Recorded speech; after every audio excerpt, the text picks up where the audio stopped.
The world feels heavy right now. Wars going on around the world, disaster from one nation to another. And each day, it seems as if everything is out of control.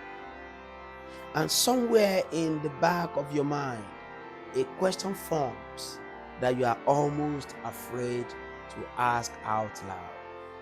Is God really bigger than all of this? Good morning and welcome to Daily Flow. I am Adesiji, your friend and companion on this platform. We are completing the first 5 days of the empowered life. Today, we complete the foundation with the most important truth of all.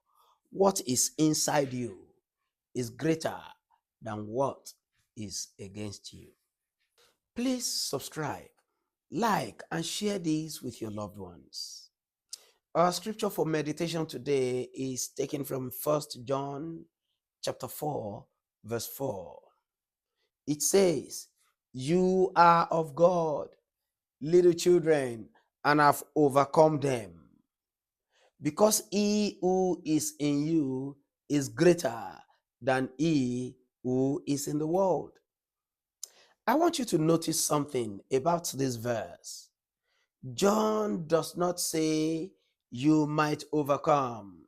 He does not say you will overcome if you try hard enough. He says you have overcome. Past tense, already done. And when he gives the reason, it is clearer. Because he who lives in you is greater than he who is in the world.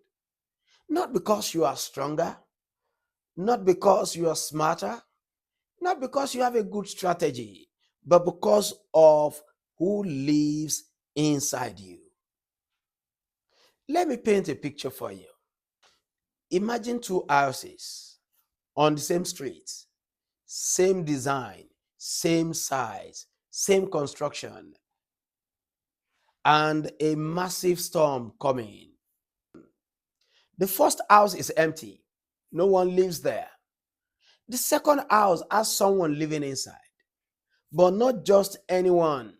The one living inside this house is the one who created the storm, the one who commands the winds, the one who tells the waters where they should go and where they cannot go.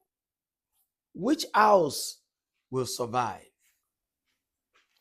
The answer is obvious. The second house.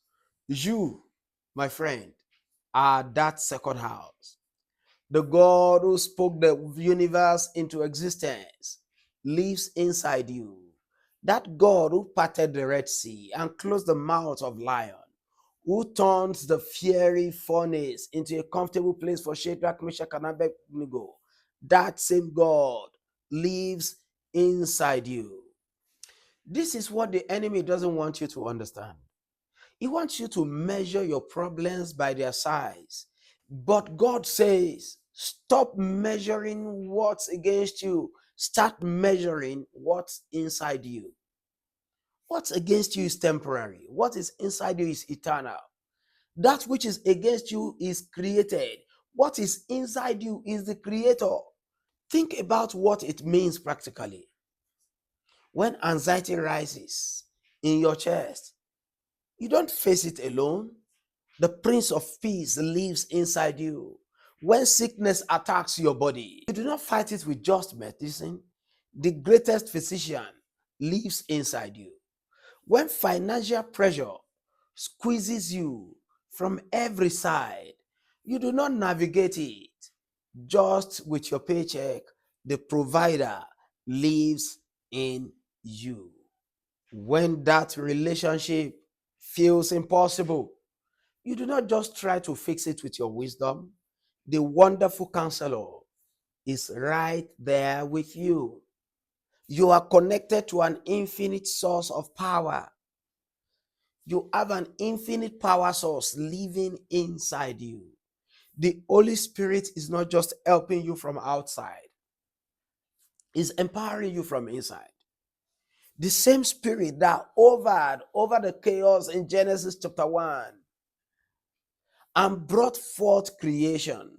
That spirit hovers over the chaos in your life right now, and he is not worried because he is able to fix anything going on in your life. I read of a lady named Gladys Aylward, who found herself trapped in China during the Japanese invasion of 1952. She was a British missionary, small in stature, had no military training, no weapons, no plan of escape. The Japanese army was advancing. She had over 100 orphaned children in her care. The only way out was a 12-day journey through the mountains to safety, on foot, with children, with the enemy soldiers hunting them. By every human calculation, she should have failed. The children should have died.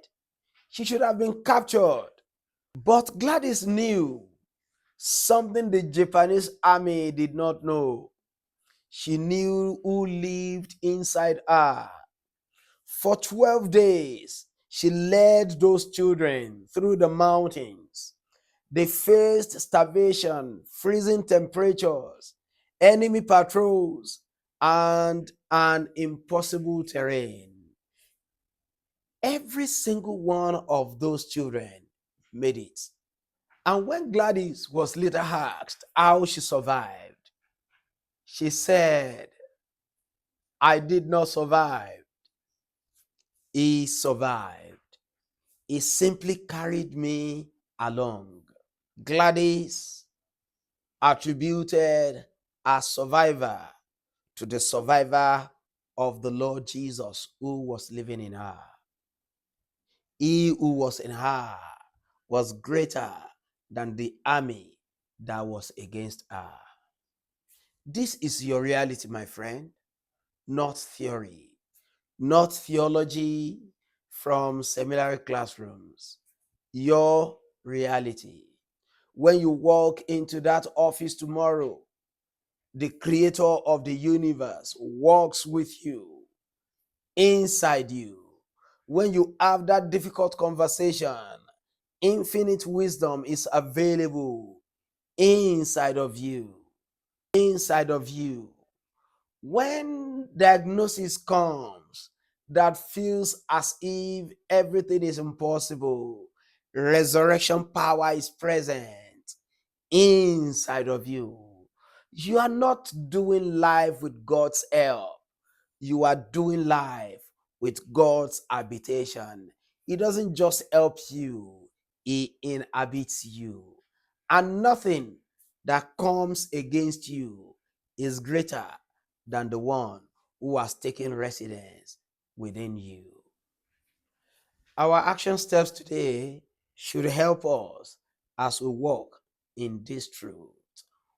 Number one, before you assess the problem, acknowledge the presence. This is a discipline that will change your life forever. When a problem presents itself, when the email arrives, whatever it is, before you assess how big the problem is, stop. Take a few seconds and say, "Holy Spirit, I know you are here.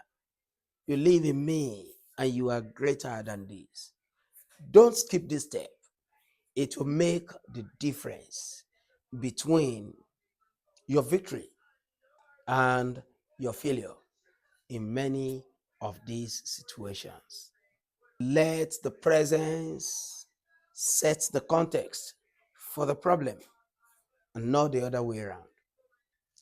Two, speak from fullness, not emptiness. Here is what I mean. Most believers speak from what they lack. I do not have enough money. I do not have strength. I do not have enough wisdom, and so on and so forth. But First John chapter 4, verse 4 says, "You are not empty. You are full." The fullness of God lives inside you. So start from fullness. The provider lives in me. So I have everything I need. The strength of Israel lives in me. I am not weak. I am strong. My friend, you are not alone. He who is inside you is greater than he who is in the world. I am Henry Adesiji, your friend and companion on Daily Flow. May your life be a continuous flow of His grace in Jesus' name. Go out there and win. I'll see you tomorrow.